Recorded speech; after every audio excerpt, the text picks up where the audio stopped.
And since a good half of us are not here, this will also be recorded for their benefit. So first of all, I want to bring up the syllabus so that we can kind of work our way through that. And then we'll just kind of start working on some of our nuts and bolts. Also, if you guys have questions at all, feel free to chime in. You can chime in whenever you want. You can also chat in if you want as well. So I've got the Zoom up on my cell phone as well, so I can see your chats coming in addition to that. So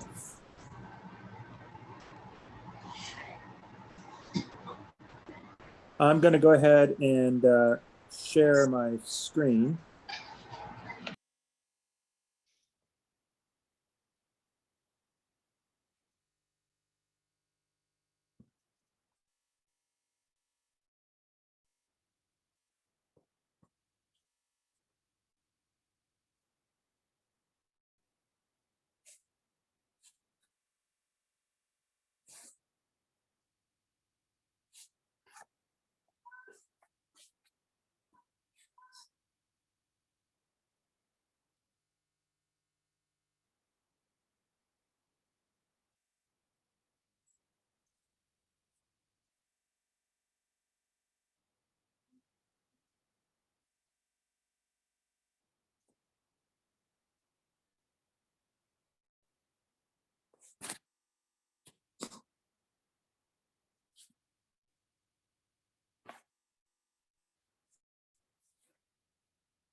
Okay, with a simple show of thumbs up, thumbs down, chime in. Can you guys see the screen okay?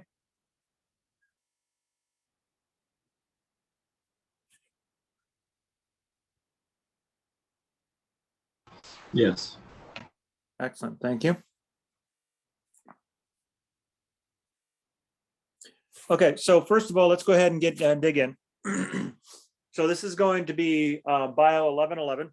I am Mark Heffley, I'm your tour guide for this semester. Bio 1111 is the molecular cellular half of general biology, the kind of gateway course for a lot of the 200 level courses, especially 200 level biology courses.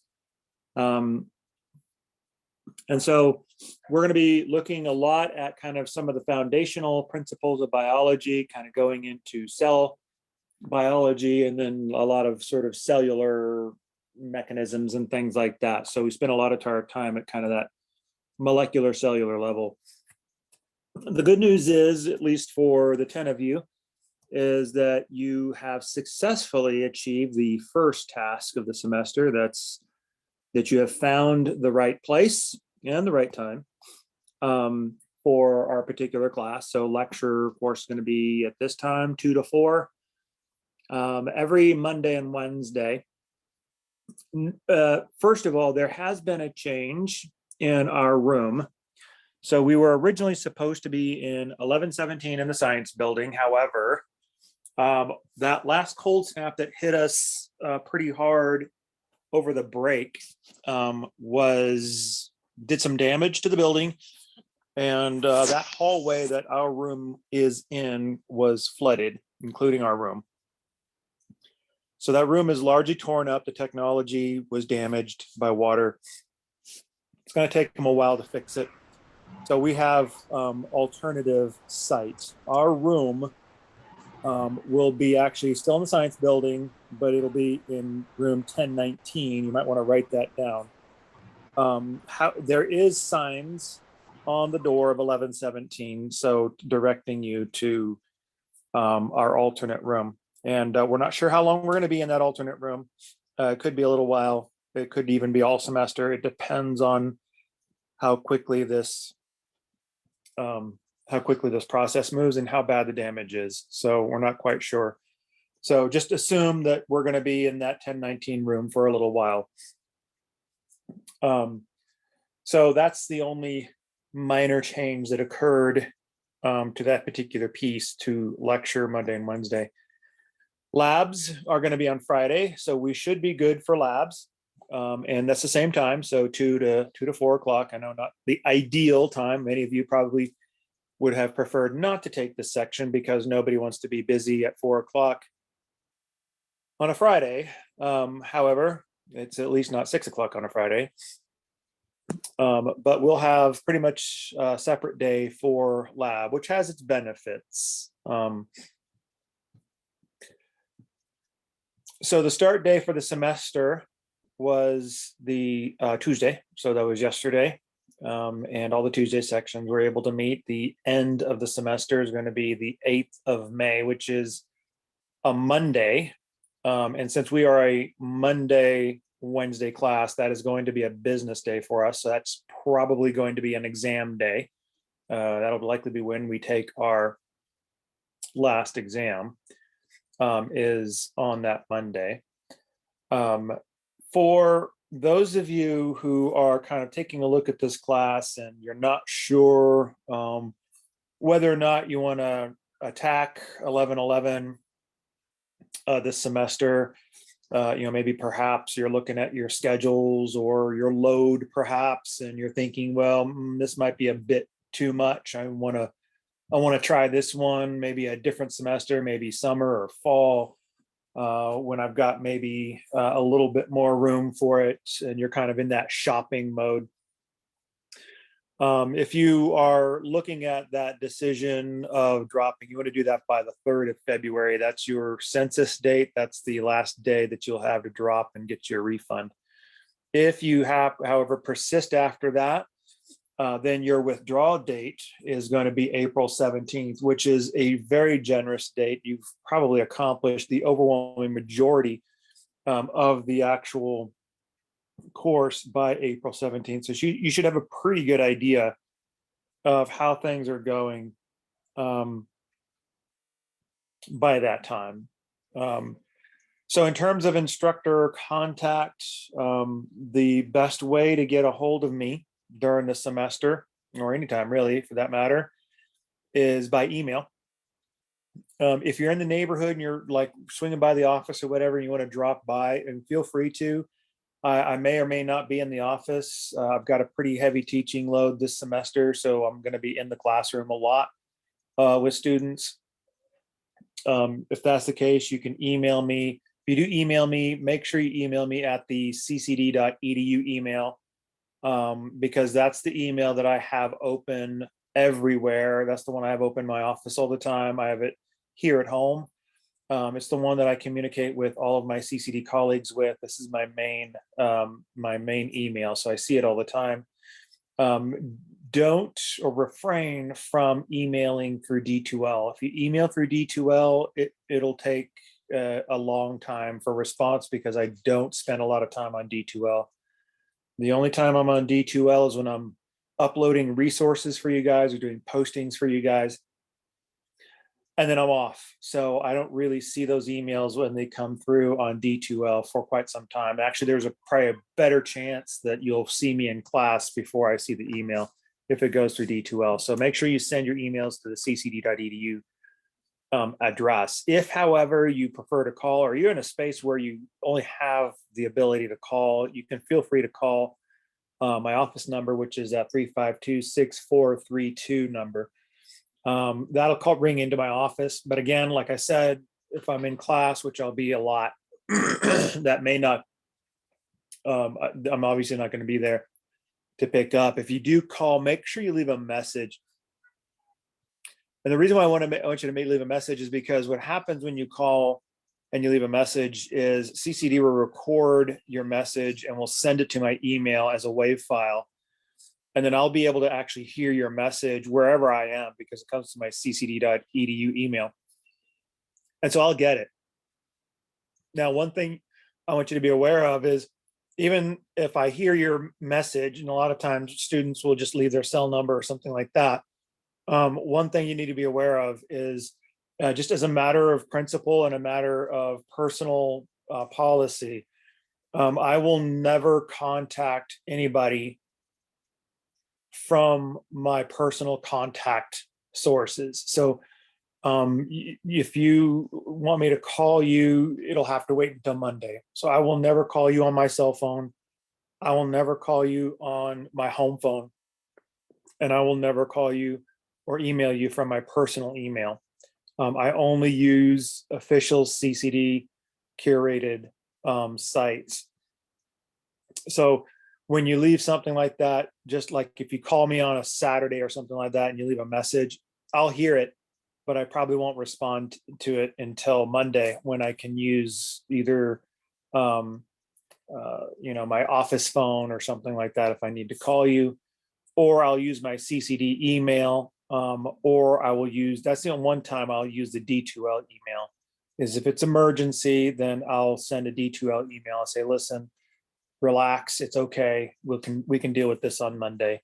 So but I'll never contact you through personal contact sources. So just kind of be aware of that. That sometimes will delay things because I'm waiting to get a hold of something, especially if I need to call you. If there needs to be a call that needs to be made, and I can't just do something over email. Office hours are Monday and Thursday from 11 to 1. So this would be like right before our lecture on Monday, and then of course Thursday. And for office hours, you're free. I mean, feel free to drop by the office, or like, for instance, sometimes students want to schedule like a WebEx or something like that. You can do that as well. One thing I do ask students to do, however, is if you plan on using office hours, I want you to give me a heads up, give me a little bit of a notice so I know that you're going to stop by. Because one of the things with office hours is, and you probably know this being students, is office hours are notoriously underused. And for faculty, it can represent a big chunk of dead space basically in the schedule. And so as a result, when nobody shows up to office hours, I tend to start busying myself doing other things. And sometimes those things will take me away from the office. Because there's nothing there to do. That's if I'm in between grading cycles. However, if you give me a heads up and you say, hey, I need to stop by Monday and come to your office hours or something like that, then I'll make sure that I'm in the office so I can meet you there. Okay, so I just make sure that I'm there. It usually goes a little more efficiently that way. It works out much better that way than to just have or just drop in anytime and hope that we meet.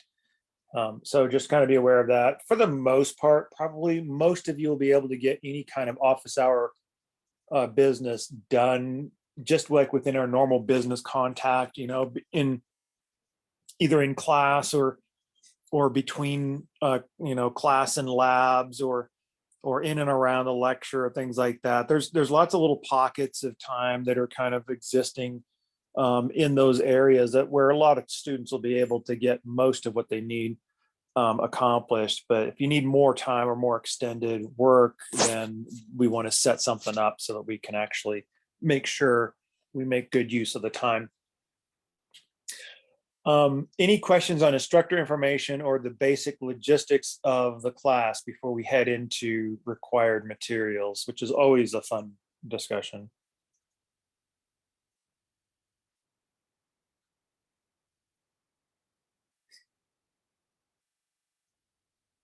Okay, excellent. Thank you, Raphael. So the required text for this is an open source text, so it's OpenStax.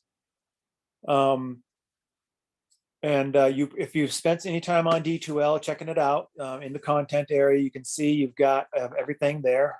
So OpenStax is essentially your reference text that we're going to be using.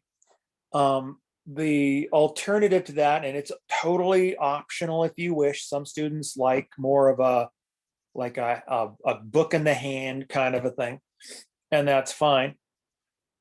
The PowerPoints that I use in class are actually coming from our previous textbook, which is from McGraw-Hill.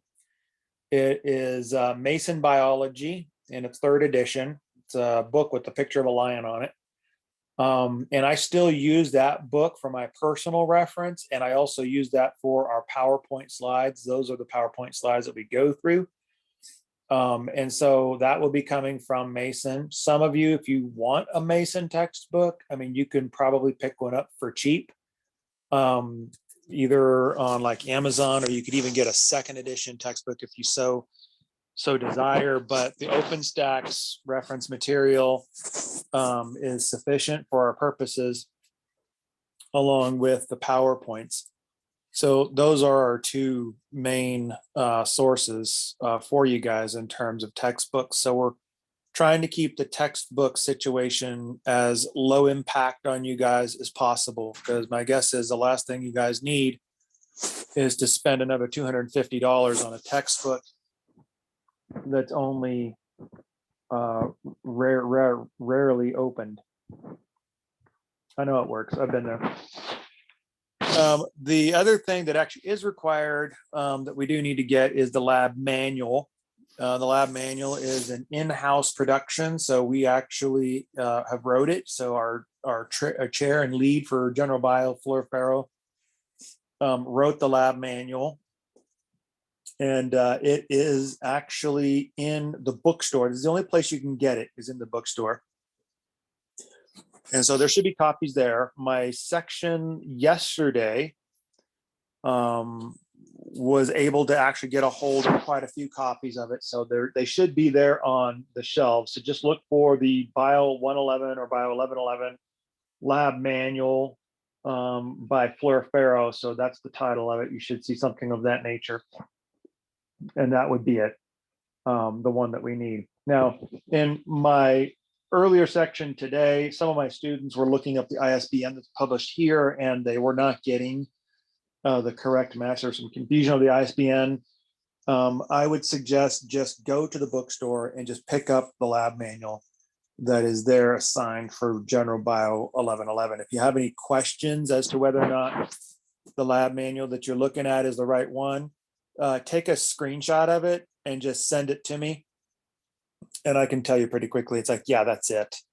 I don't have the lab manual with me. Otherwise I could share what it looks like. I've got a slightly older edition, but it's pretty much mostly all the same. So that one you are going to want to have in place. You'll want to have that one in place. So you got a couple of days, right? You want to have that one in place, if all possible, by Friday. And so, I mean, obviously you're not going to be able to go to the bookstore today. But hopefully we'll start thawing out tomorrow, and then Friday you should have a good run at it. So hopefully between tomorrow and Friday, you have a good chance to get to the bookstore and get a copy of that lab manual. The lab manual is going to be our primary governing source for lab. Okay. Any questions on required text?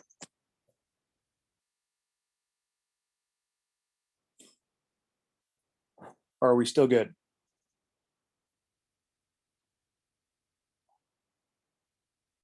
Okay, Shane wants ISBN. There we go. Let me know when you're good, Shane.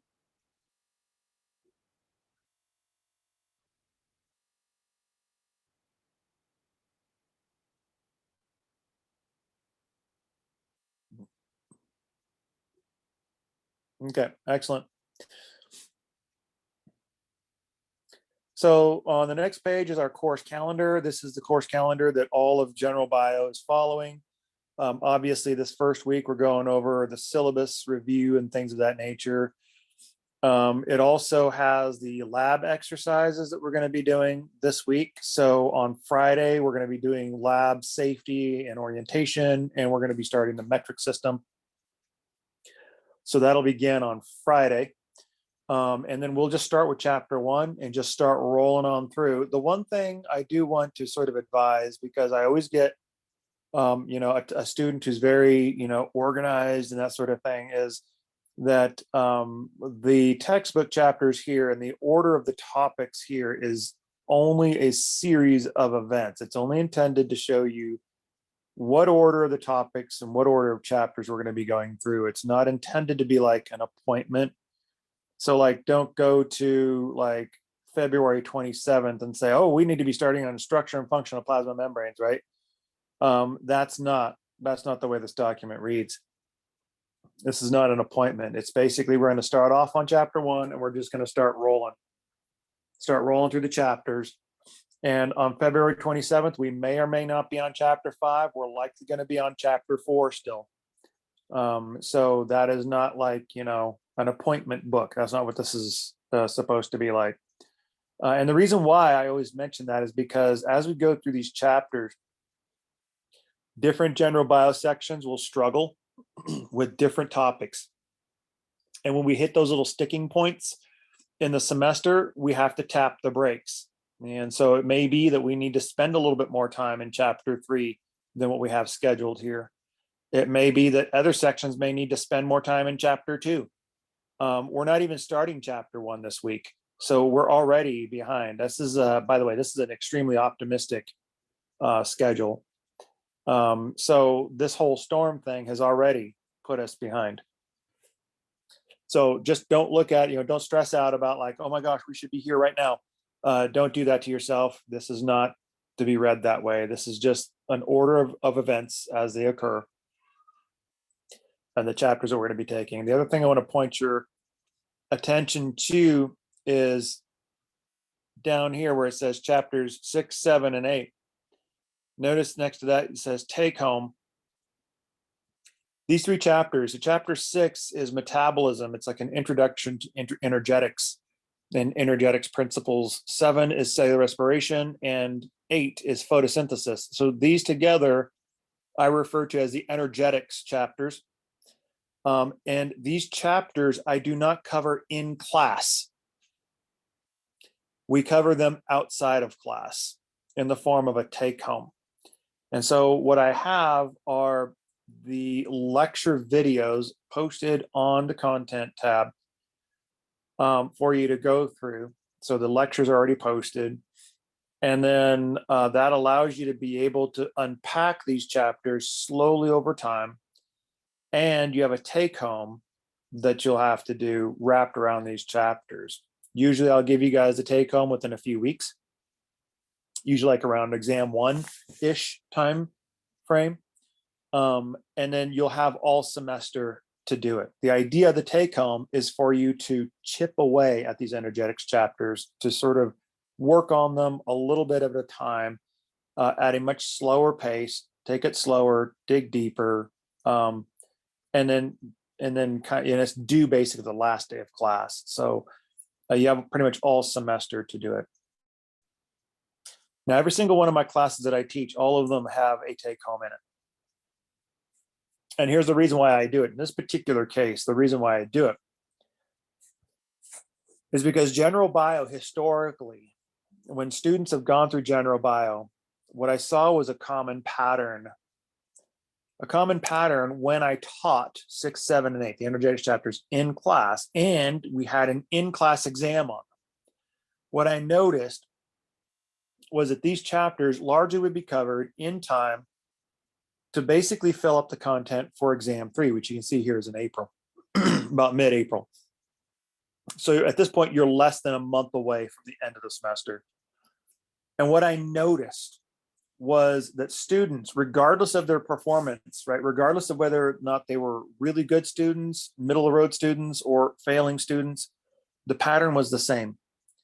A student may do well on exam 1, really great on exam 2, but then when it came to the exam 3, if they did an in-house or an in-class exam on energetics, it would absolutely destroy their grade. And it didn't seem to matter how good the student was. And since you were less than a month away from the end of the semester, there was very little time to recover and to sort of dig yourself back out. And so I felt what I saw was I would see lots of students actually who would do very well on, like exam 1 and exam 2. And then when exam 3 came along, it would just annihilate them. And then they could never get their grade back up to where it needed to be in time for them to recover from this bad grade. So an A student, for instance, would come out with a B. But in reality, they were an A student.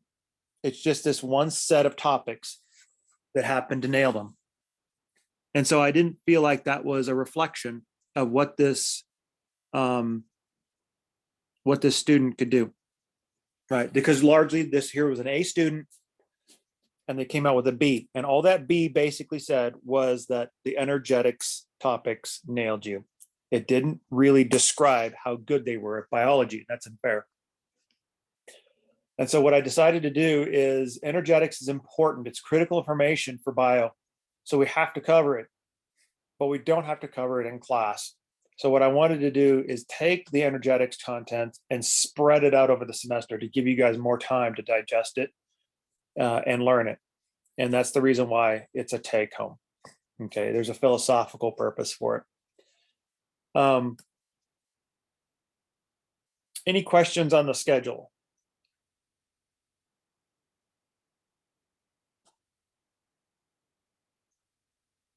Are we still good?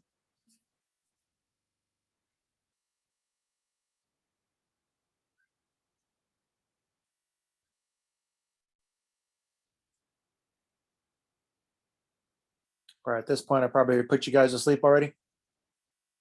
And we're in that, we got that class that's right in that circadian dip, right? So half of us are going to be sleeping even in class. Okay, so let's go ahead and cover policies. So the first one that I lead with is my disclaimer, right? So basically, as the instructor, I reserve the right to change the syllabus. That doesn't mean that I'm interested in changing the syllabus and changing like policy issues and things like that. So I'm not interested in sort of bait and switching you of having one set of policies and then switching in the middle of the semester when I wake up in a bad mood some morning or whatever, and I just want to change the policy and punish everybody. It's not like that. That's not what this is about. The change of syllabus is mostly directed at the freedom to be able to alter, especially for the most part, the assignment mix of a class. Because one of the things that we need to be able to do is come up with assignments that help you guys grow and that actually adds value to you guys. And so in some cases, that's different for each group. I can't predict what each group is going to need. And so, for instance, we may have the need for extra work or practice in chapter 3. My other two sections may be fine in chapter 3. So if that's the case, then I need to have the freedom to be able to maybe add a useful assignment that'll help us get chapter 3 under our belt. So get us to the place where we own chapter 3 instead of chapter 3 owning us. And so those kind of additions and subtractions, that expansion, contraction, is something that's all part and parcel to a course during the semester, but that semester needs that flexibility to be able to kind of grow and adapt to the needs of the group, because you guys are all different from section to section. That's what this change to the syllabus is mostly about. Okay, attendance. So attendance is, there's a department policy that has been implemented in attendance that is in place now and it's going to be moving forward. Are you guys aware of the 15% rule for attendance that CCD has? It's been around for a while. Some instructors mention it probably and some don't. Have any of you guys heard of that rule, the 15% rule?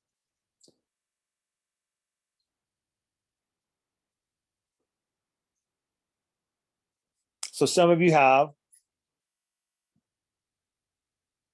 and some not. So basically the 15% rule goes something like this, that if you miss or you're absent 15% or more, then the instructor has the discretion to fail you. Generally speaking, most instructors don't exercise that policy. However, the department has decided to actually utilize that policy and to enforce that policy with a few specific applications to it. Now, this piece here in italics is department policy. And the policy that they want to impose is that if any student misses 15% or more of the labs during the semester, it will result in a failing grade for the whole class. So you don't want to miss labs. And in particular, it's really critical to have that one front and center in a class like this, because I can guarantee you, once the weather starts to clear up and we start getting spring fever, it is going to be very tempting to pass on lab on a Friday afternoon and to do something else. I advise you not to do it, because if you miss 15% or more of those labs, you'll fail the whole class. And there's a very good reason for that, because by definition, in order for the class to be transferable, it has to have a robust lab component. Otherwise, it will not transfer to a 4-year. And so we need to make sure that that lab component is properly administered. Now, if you do actually find yourself in the situation where you are missing 15% or more, then we advise that you start to consider using the withdrawal option. So the withdrawal option can be used very strategically for semesters, and it happens to all of us, right? We do our best to set up schedules in the semester. Sometimes the schedules just don't work out the way we thought they were going to work out, or the class takes a lot more commitment and a lot more time than we anticipated. That's a big one. Maybe work has me working two shifts now instead of one, and I can't really not work, right? Because money is important. And so things just maybe don't go the way you wanted them to go, and you're not able to do as well as you want to do in the class. The withdrawal is actually for that purpose. That's when we are suggesting that you consider the withdrawal. And that way you don't have to worry about it. There's no harm, no foul there. You're not going to get a GPA ding. You'll get a W on your record, but most four-year institutions do not see a withdrawal negatively. They realize that life happens and that you have to withdraw from classes from time to time. But this allows you to be able to, without harm at all, this allows you to be able to step out of the class, gather yourself, kind of orchestrate your circumstances, and then take another shot at it with greater strength and greater momentum. If it's after the drop deadline, right, that April 17th, the withdrawal deadline, then we're probably talking about extenuating circumstances. The problem with extenuating circumstances is this is like usually a specialized circumstance. So there's got to be something going on that you can document. There's a lot of paperwork involved in this process. It goes to some sort of a committee, a faculty committee for evaluation to see whether or not your circumstances qualify for extenuating circumstances. I don't have anything to do with extenuating circumstances, so it's not my decision at all. I have no control over that one.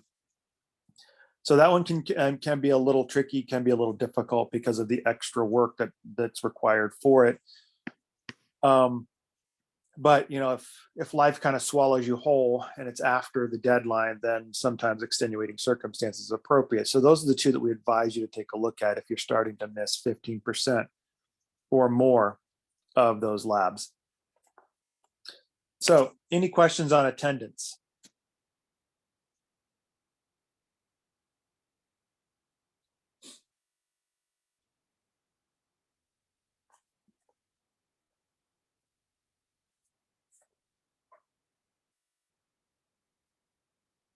Okay, everything looks pretty clear. Now, late work is pretty traditional, right? So late work policies, anything that's like, a day late is like 50% off. And then if it's more than that, then usually it's zero. So it's pretty traditional.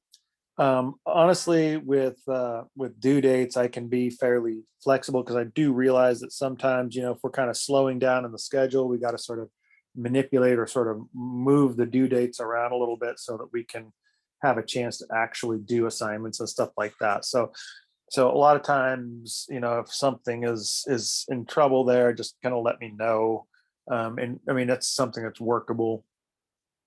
So I'm not too big of a stickler. I mean, the thing is, I don't want to punish you for what you don't do. What I want to do is I want you to do the work. So for me, like personally, sometimes just kind of shifting the due date down a little bit to give you maybe an extra day or something like that is worth it, because after all, what I want you to do is I want you to do the work. I want to know what you know. I don't want you to say, oh, well, you failed this one because you didn't turn it in. I mean, some instructors don't like that idea. They say, well, you're kind of, being a little too soft on the students, but I'm really focused on wanting, I want to know what you know, what you understand. So I don't want to know that, oh, well, you got a substandard grade because, you weren't able to turn something in or something like that. That doesn't tell me anything about what you know. And that's that's really what I want to get down to. So if anything happens or if due dates are starting to be, difficult, like if work does have you working 2 shifts and it's, it's difficult, just let me know. Just talk to me and let me know what's going on, and we can always usually work something out. Now, cheating and plagiarism, this is something we want to take a look at, obviously. So plagiarism, we don't really have a lot of plagiarism going on here because we're not really writing a lot here in bio. But cheating, we do certainly have an opportunity to do that one.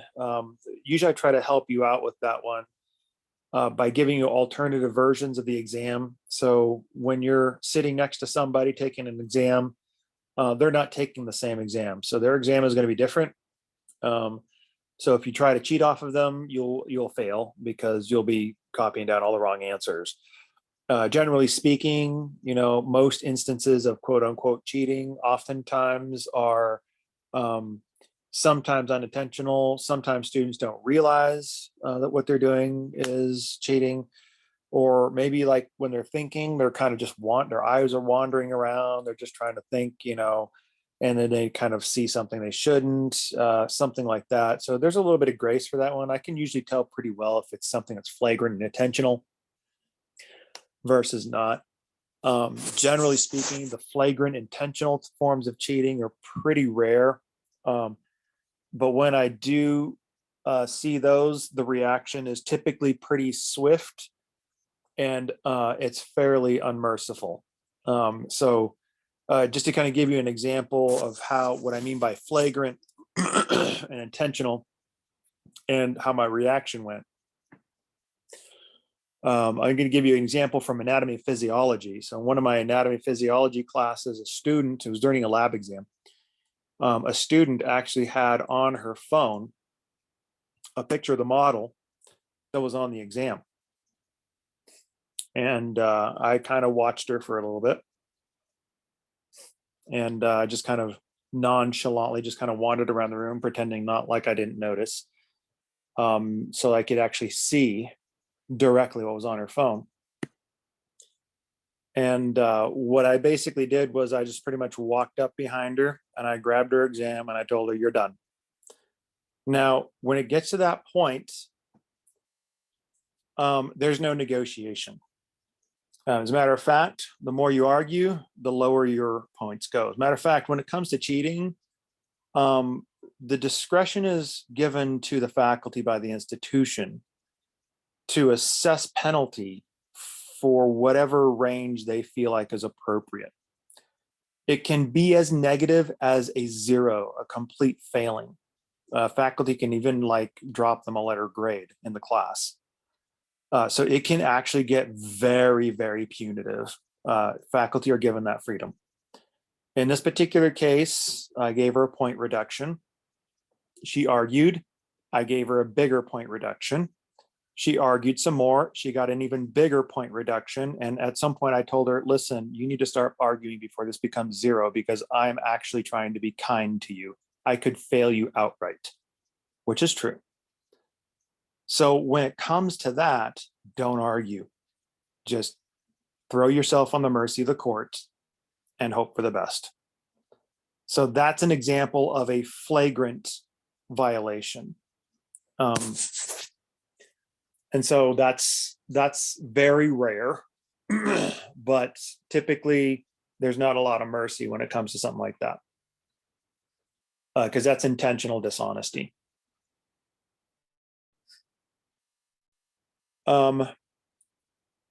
So quizzes. We're not going to have lecture quizzes, generally speaking. I used to do lots of lecture quizzes. I've been sort of backing away from them a little bit. We will do lab quizzes, however. I'll talk more about those. on Friday during lab. Those will always be at the beginning of class, or in this case in lab. Take usually about 10-15 minutes. That'll always be the first thing of the day on labs, and then we'll be done. One thing I never do, I don't do pop quizzes. I'm not a fan of that. Pop quizzes tell me nothing that I don't already know, and that's that you guys are still learning. So any quizzes will be early, will be first thing of the day, and we'll get them out of the way first. If I do feel like a lecture quizzes will be helpful for us to kind of give you guys a practice. So for instance, to give you guys a feeling for like how some of these questions are feeling, how they're kind of phrasing out, things like that. Then I'll announce it ahead of time. And then so we'll know. So you'll know if it's coming so you can prepare for it. For exams, this is the other big departmental policy that they came up with that they want us to make sure everybody is aware of, and that's associated with the exam makeup policy. So for all of the exams, only one exam per course will be allowed to be made up for whatever reason. However, you need to make this up within a week. Now, generally, the department wants you to actually have the exam taken and completed within a week.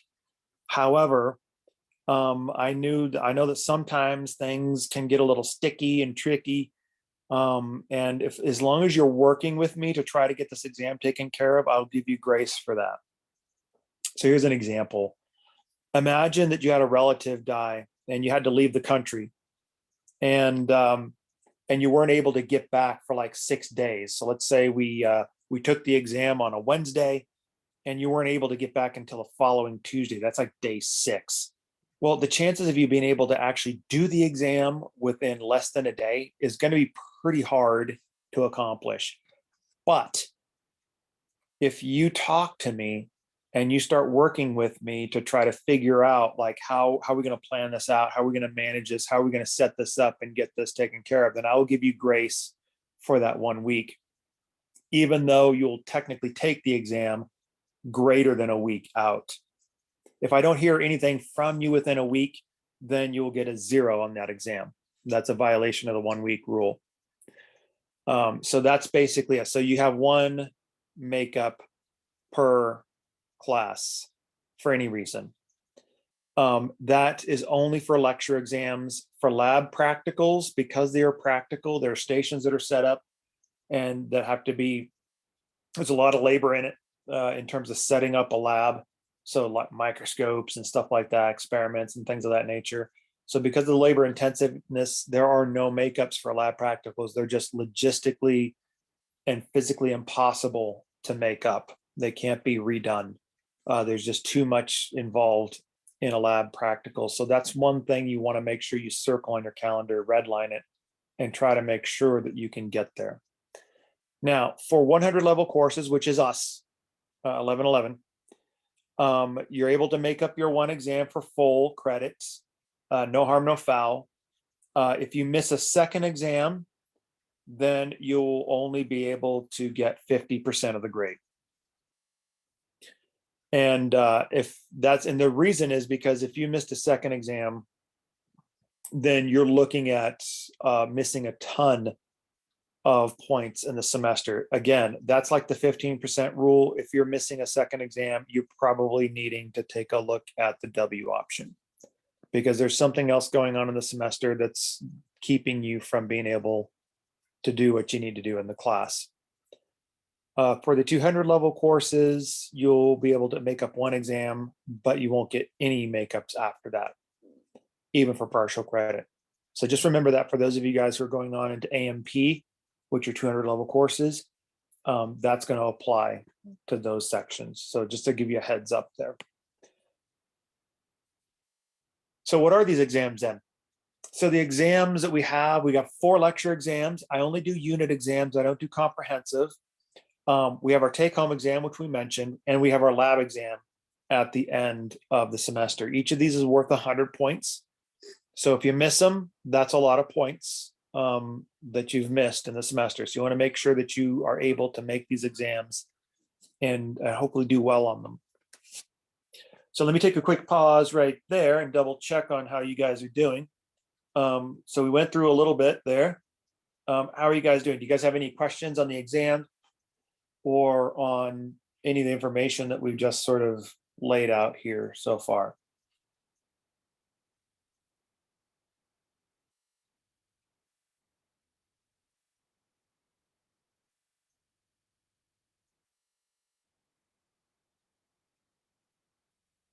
Okay, so thank you, Antonio. Quizzes are not take home. So the quizzes typically will be in lab. Well, I'm going to show you a couple of things, Antonio. Keep that, kind of hold on to that one, if you will. The quizzes in lab are not. They're going to be done in class, so we don't take any of those home. But there are some assignments that we have on D2L that I'll show you here in a second that are online, so you'll be able to do them from home. They're technically not quizzes, but they're multiple choice basically, so they're kind of like quizzes. So I'll show you what those are here in just a second. Okay, so email strategy, we already talked about that one. Extra credit. Okay, so first of all, there's 4 words in academia that I hate the most: extra credit and bonus points. Generally speaking, so this right here is department policy, not necessarily my policy. They allow for us to be able to do one assignment worth 15 points of extra credit. I generally do not like making extra assignments for extra credit. And there's a very good reason why. Because there's a couple of reasons. There's a practical reason why I don't like the idea of bonus points, and there's a very philosophical one. Let me start off with the practical one first. Let me use exams as an example. On exams, oftentimes I would write the exam and then I would write a bonus question, right? And the problem when I wrote bonus question and then a student, let students do it, is the only students that actually did the bonus questions were the students who didn't need it. And those students who actually needed it never actually did it. That is to say that the A students, because they're A students, answer all the questions. And they're the ones who did the bonus points, but they don't need bonus points. They're already acing the course. And the students for whom I'm desperately trying to get to do the bonus questions for don't even touch them. They leave them blank. The same thing is also true when I write an extra credit assignment. It's oftentimes a waste of time for me, because generally speaking, the only ones doing the extra credit assignment are usually the students who are acing the course. And a lot of times the students who are struggling, for whom the extra credit assignment is designed for, please do it, they don't do it. And so what I do instead is I will never, this is the only time you'll ever hear the word extra credit or bonus points out of my mouth. I will never mention them again, and you will never see them again. And here's the reason why. Because the way I do extra credit or so-called bonus points is a little bit different. Now, let me give you the philosophical reason of why I hate the term bonus points or extra credit. The reason why I hate it is because when you say bonus points, it makes it sound as though there are some questions that are important, and then there are some questions that are not important. And I've got a problem with that, because either the information is important or it's not. If it's important, then we cover it in class. We work on it, we learn it. If it's not important, then we're not wasting our time with it. So if it's important enough to ask a question, it is not bonus. It is something we need to learn. So I'm actually philosophically opposed to the entire concept of bonus anything, because if it's important, we're working on it. So what I like to do is this. You'll have opportunities on exams, but you'll never know it. Here's what I do. It's a little tricky. Follow me on this one. What I'd like to do is I like to ask you guys questions. I like to ask you guys lots of questions. If I could, I would ask you guys so many questions, it'd probably take you 4 hours to do the exam. But of course, nobody's signing up for that one, are you? Anybody signing up for the 4-hour exam? Not really. Yeah, right. Me either. Right. So what I like to do instead is I'll be like, okay, I like to ask you questions. Yes. So I don't want to just be limited to 100 questions. Well, that's a lot actually, right? Or 50 questions. So I'll ask you maybe enough questions that will add up to, maybe 115 points. But I'll only count 100 of it. What does that mean? That means you have 15 extra chances to improve your score. Automatically hardwired into the exam. Now, here's the cool thing about this. Some cases, I can actually only count 90 of that. That's if it's a really, really hard exam. Some cases, I can count 110, a really, really easy exam.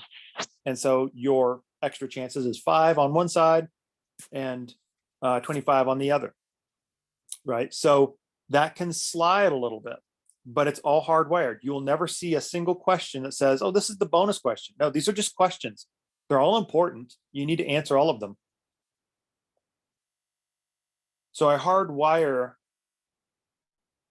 those types of extra opportunities into the exams themselves. I do the same thing, by the way, with assignments. So I will not just write an extra credit assignment. What I'll do is I make an assignment, and a portion of it will be for keeps and a portion of it will be extra. But how much of which depends on the assignment. And so you'll have opportunities. It's kind of all hardwired in there. Does that make sense? The reason why I do that is not to be sneaky, not to hide it. But the reason why I do that is because that forces you guys to actually do it.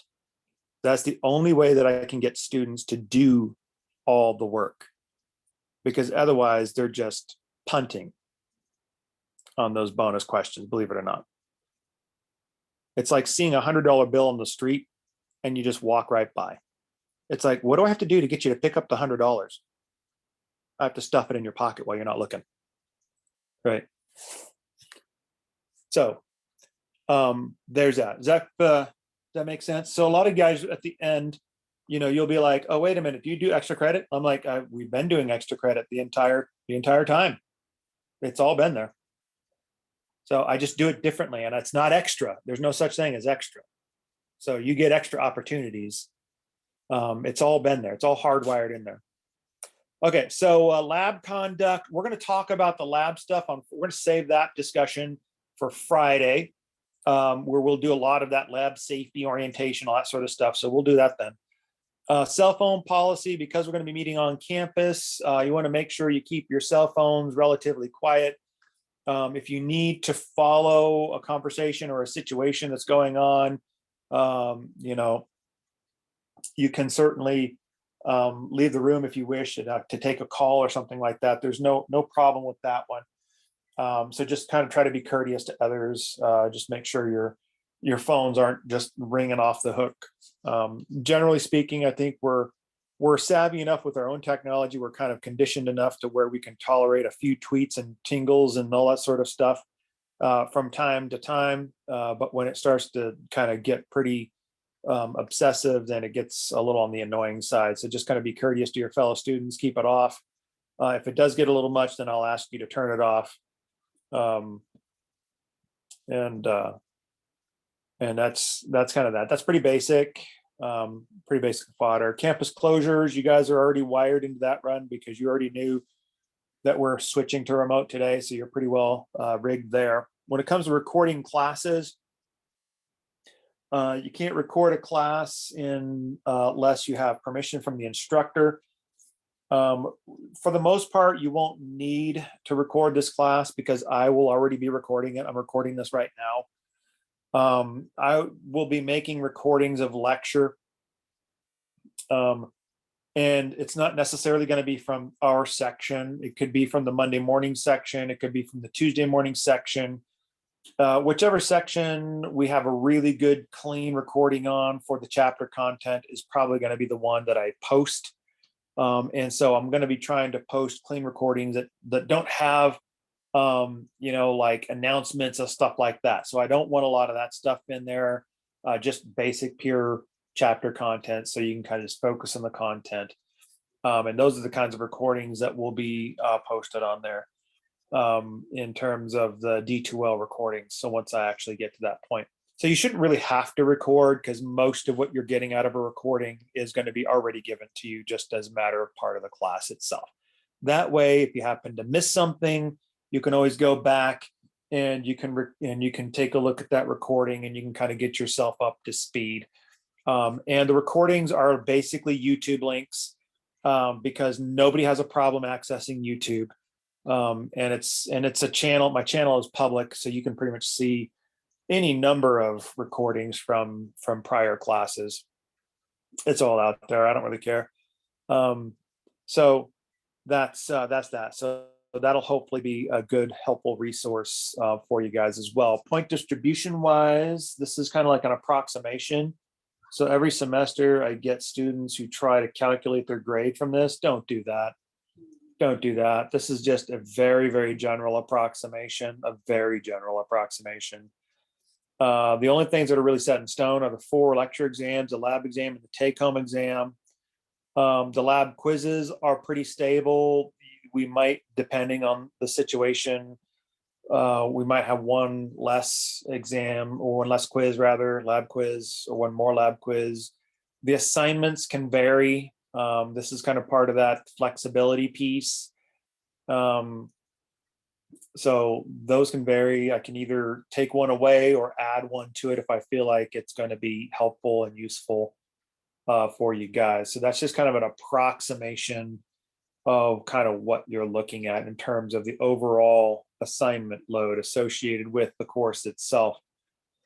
Following that is institutional outcomes, which is just kind of like what the institution is trying to do when they're setting up these courses and the things that they're trying to accomplish. You got competencies and your topical outline, and that is your syllabus. But it is not the end of the show. Why? Because we've got a couple more things I want to show you.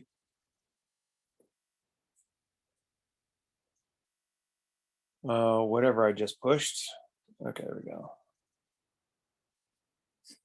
So a couple of the CCD things that I'm sure we're all in love with. So we did talk about a couple of them, right? So conduct, academic integrity, that's the cheating and plagiarism piece. We talked about the recording in class. We talked a little bit about the outcomes and the broken topic, which is an old quiz, but I've got the quiz somewhere else actually. A couple of things I want to talk about. First of all, the Americans with Disabilities Act piece of it. A lot of times, many of you guys, your first semester, this is the first class or first class-ish in some cases here at CCD. And so one of the things I want to draw your attention to is all colleges have this, the Americans with Disabilities Act, which is essentially an act that allows students with disabilities to be able to have accommodations that will allow them to access the academic environment equally, so they're not at a disadvantage. And so this is a situation where an individual is suffering from some sort of a disability, and it's creating a clear accessibility issue with them, so they can't actually perform and function as well as a person who doesn't have this disability. And what this is designed to do is to give students a level playing field, not a leg up. It's not an advantage thing. It's just to level the playing field so that they can have as much access as somebody without the disability. Now, this doesn't necessarily just apply to physical disabilities. This also applies to learning disabilities. So there's a lot of times actually when students for the first time they'll get into college, and sometimes they won't even be aware of it at times, but they'll realize that they've got some sort of a learning disability. And you have to kind of get diagnosed for it. So you have to have some sort of documentation for the Access Center. And if you go to the Access Center, then they'll see your documentation and they will actually come up with a series of accommodations that will allow you to be able to have a fair shot at education. And so it's not uncommon actually for some students to realize that, so, whoa, I never thought about this before, but apparently I've got like a mild learning disability. and they might have some accommodations that will help them kind of better access that information. It's not uncommon to see students with any number of spectrum of learning disabilities actually to have accommodations through this particular act. So if you suspect that maybe if you have a physical disability, you probably have already worked with this department. If you suspect that you might have a learning disability or something of that nature, even temporary disabilities. I've had students who like broken their arm or their collarbone, and they needed accommodations to help them in lab because they couldn't actually physically manipulate the equipment. So they needed somebody to help them and needed accommodations for that. So even short-term disabilities can oftentimes be covered in this. So if you think you fall in that category, feel free to take a look at that. The Access Center can be found on the first floor of the Confluence building. And they're a really good department, a lot of good people in there that really do a lot of good work for the students. The next one that I want to talk about a little bit is the grade of incomplete. So incomplete is a great option that I usually will highly strongly advise students not to use. Because typically an incomplete is designed for students where their semester is largely just kind of bottomed out on them, not the semester, but like life. So it's like when life has basically just gone, Quasimodo on them.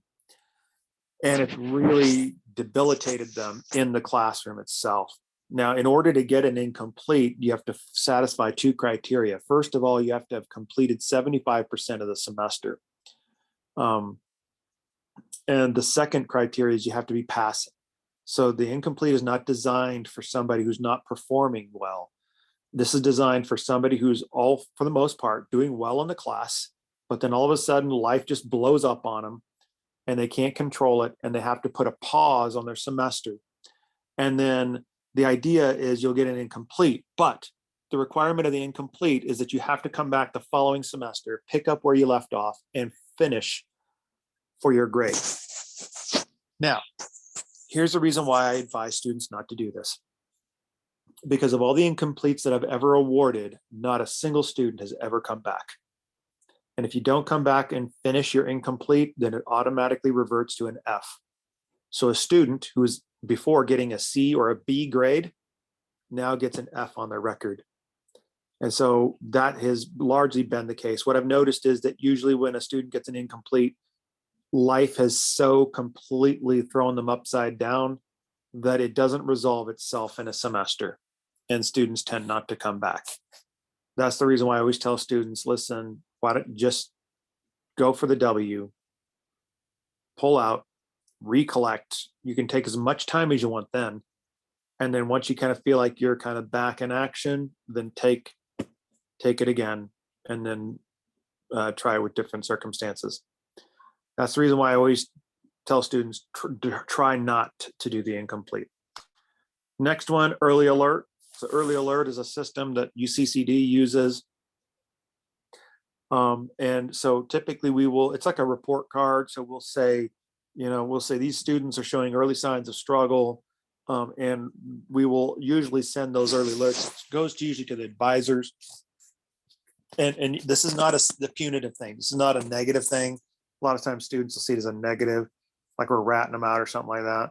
That's not what this is. Early alert is designed to make the institution, especially the advisors and things like that, aware of students who are showing early signs of struggle so that we can start deploying some of the resources that CCD has so that we can get students connected to things like tutoring and help and supports that can help them kind of change the trajectory that the semester is currently taking. So if it's taking an early negative turn, the idea is we want to marshal the support of the institution to kind of help those students kind of turn that negative direction around.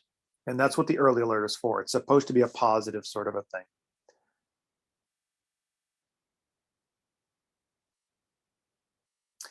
So the last one that I want to do on here is the discrimination and harassment piece. So most institutions obviously there's a big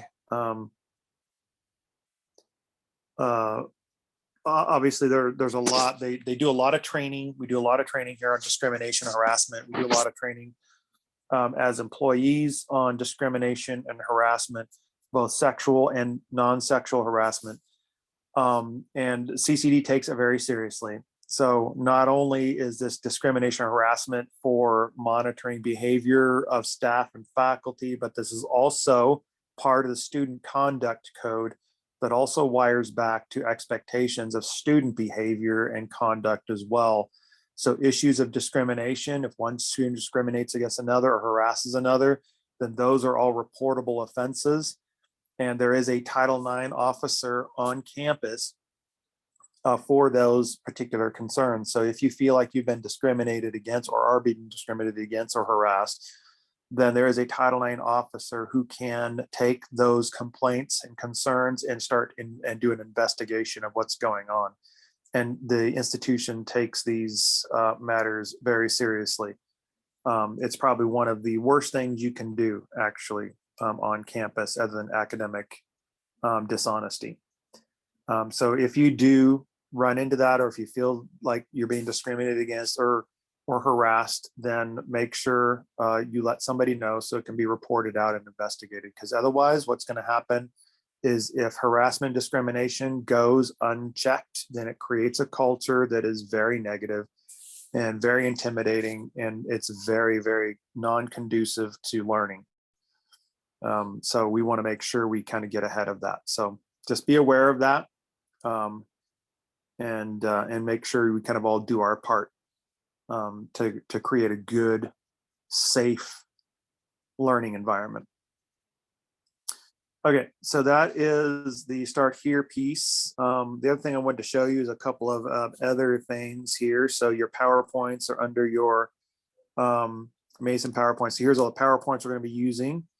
The lectures are going to be posted under the recording lectures here. Notice they're all hidden because these are all last semester's lectures. So I'll be posting those here shortly, probably within a few days or so, the one we're recording now. And you'll see those start to pop up here. For chapter content, instead of putting the date, I'll probably start putting something like chapter 1, part 1, or something like that, so that you guys actually know what's in it as opposed to the date of it. The energetics for the take home are videos that are all listed here. These are all basically just YouTube links. And so you can see that they will basically take you to YouTube, where you can, see the lecture that we did. Now, these go very fast. I moved very quickly on all of these. Students say, wow, this is really fast. It is very fast, but that's the reason why I give you all semester to do it. And it's a YouTube, so you can slow it down, rewind it, slow it down, rewind it as many times as you wish, or as many times as you need to. And so that's one of the reasons why these are there. So they're there for you now. And I want to make sure that you are aware of that. Those are in their separate module in the energetics module that you'll see here on the side. The lab manual, that's an older version of the lab manual, which is actually kind of defunct now. It's not ideal, but if something happens, like last semester, we had a big blow up with the bookstore. And we kind of had to do this really old archaic lab manual sort of a thing. So that's actually hidden from you guys because that's not the lab manual we're going to be using. But if we need, beggars can't be choosers, and we're not beggars just yet. So, and of course you've got your textbook, the biology textbook.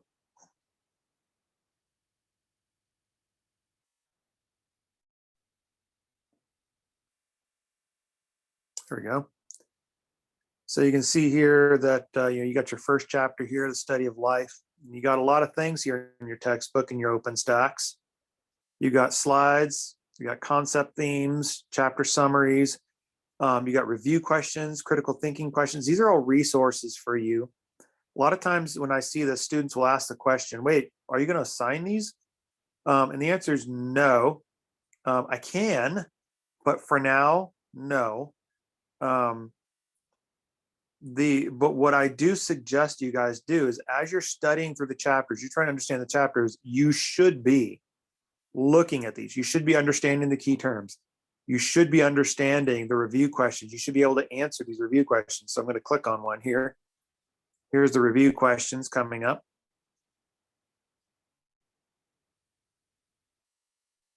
Maybe. There you go. So you can see they're multiple choice. So they're basically just kind of designed to just sort of review some of the material from the chapter. So the idea is it's a set of questions for you to work with. A lot of you guys like questions. You want to work on questions. So it's just a series of questions for you guys to work on. So you can kind of just get some iteration, get a little bit of work so you can kind of prepare yourself. That's basically what it's there for. And that's its purpose. So same thing with the critical thinking questions. They're there for you to grow and to sort of think about problems and things like that. So a lot of times, in toward the semester, a lot of times you guys will come to me and oftentimes you'll ask me, it's like, well, wait a minute, how do I do better in this class? Because my grade is not so good and I want to know how to do better. Well, there's two questions that I'll ask you. First of all, number one is, what's your attendance like? Are you here? Right? That's number one, because that's going to have a big negative drag on your performance if you're not here. Number two is, if you are here, what are you doing to prepare? Are you doing these? Are you making use of your resources? Are you drilling yourself on the review questions? Are you looking into the chapter summary? Are you studying the key terms? Are you studying the critical thinking questions? So are you trying to take a maximum advantage of all of your resources? Because if you're not, then that's a lot of work that you could be doing to prepare.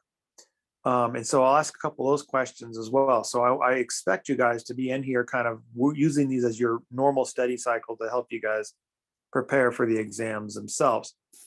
So that's your textbook. The other thing I want to draw your attention to is the quizzes. So this is the quiz tab.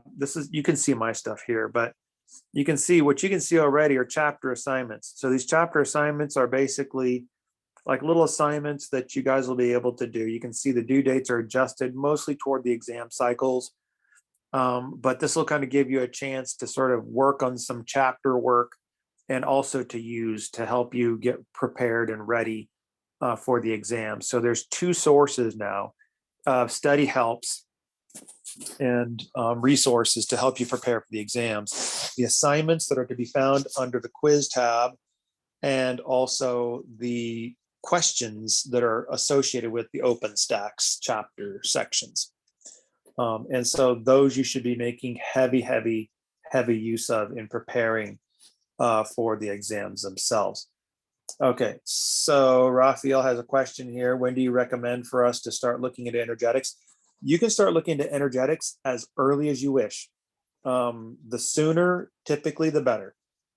Because you'll notice that these videos are probably about an hour and a half long, and they're dense. They go quickly. They go very fast. So it'll probably take you a couple of views, and it'll take you some time to sort of wrap your head around it, to kind of let that sink in, and to kind of get to the point where you're going to feel comfortable answering some of the questions. Now, because you have all semester to do the take home, the idea is, watch a little bit of the videos, wrap your head around some concepts, maybe try to answer a few questions. It's kind of like, consume it as you go. You can do little bits at a time. But the reason why I give you a long time is so that you can sort of chew on a little bit at a time, so you can manage it. If you try to do it all at once, it's very overwhelming, right? But if you kind of do it a little bit at a time, and just kind of chip away at it, then it becomes much easier to digest. By the way, this is, not only do you have the take home with you, you will have the take home with you, but the take home itself is open everything, right? So, I understand that you've got videos, you've got textbook material, right? There's still OpenStax material that you can look into. You've got a lot of, you can probably, it's open Google. You can do just about, anything.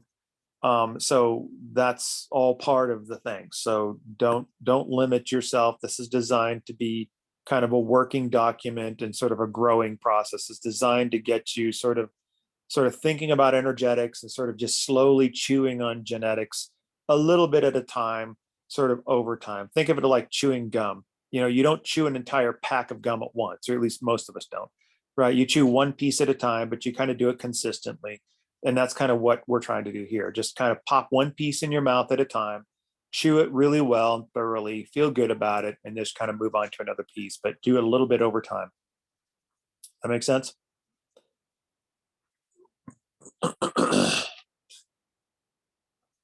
Okay, so do you guys have any other questions?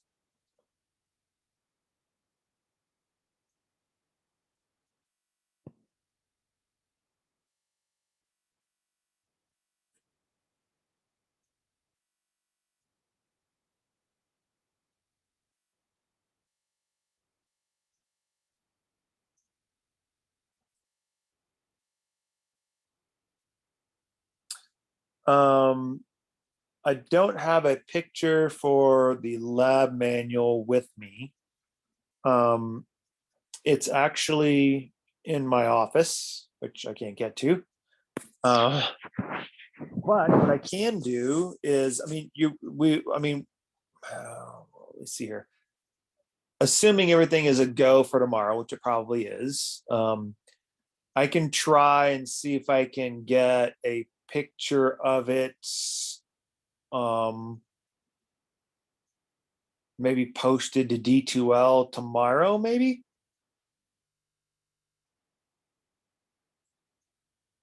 So once I get back into the office, I could probably take a picture of the lab manual that I have. The problem is I don't have the updated manual. I don't have the most recent one. I have my lab manual is like a couple of generations older. So that it might look slightly differently. That's the reason why I say if you see something that says Bio 111 lab manual or Bio 1111 lab manual and Fleur Farrow is the author, that's it. Because that's the only one she's written. And if you have a lab manual in front of you, if you want to screenshot it and email it to me and say, is this it? I can easily shoot it back to you and say, like, this is the one. Because I can easily tell you, like, if what you're looking at is it.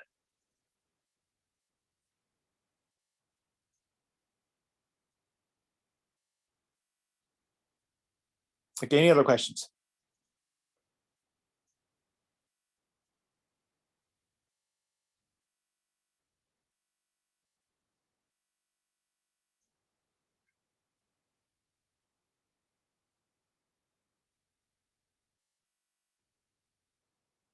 Okay, we're all feeling good? Are we feeling relatively functional now in class? Kind of feeling like we've got basically everything set up and we at least know how to get going? Yes, thank you, Antonio. Lab coat will be required for lab. Not going to beat you guys up too badly for this Friday's lab. I know some of you guys will have a chance to get there, some maybe not, but you will want a lab coat in place. Those you can find those at the bookstore as well. There's two options. You can get a cloth coat for like 20-ish or so dollars, give or take a few dollars. And you have that. You could also have disposable lab coats as well that are like only a few bucks. They should last you a semester, but they're cheaper. One thing you probably want to do though, if you do bring a lab coat, also get a gallon Ziploc bag and keep your lab coat in that, because your lab coat's going to get dirty. And when you're carting it back and forth to school, you don't want a bunch of dirty lab coat stuff like bacteria and stuff like that getting all, spread around inside your backpack and stuff like that. So just keep it in a gallon bag. That kind of keeps it away from everything. And it would be on you. It's your guys' responsibility to keep it laundered and keep it clean and all that sort of stuff. So if you have your lab coat, or if you're in the bookstore between now and Friday, pick up the lab coat. It's going to be required if you're in the bookstore already. If you don't have it by Friday, it's not like you're going to get beat over the head. I'll just remind you guys, that you need to have it locked into place by the following week.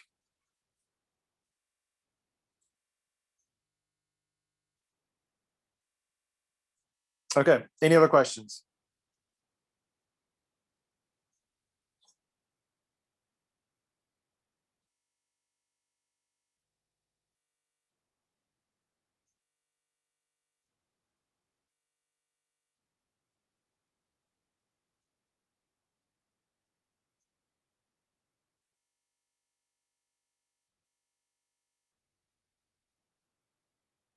Okay, well, if you guys are feeling good and you feel like you're ready to go, we're ready to attack the semester. Obviously, we'll lock the lab stuff in place on Friday. Then if you guys are feeling good otherwise, then you guys are free to go. This is all we got.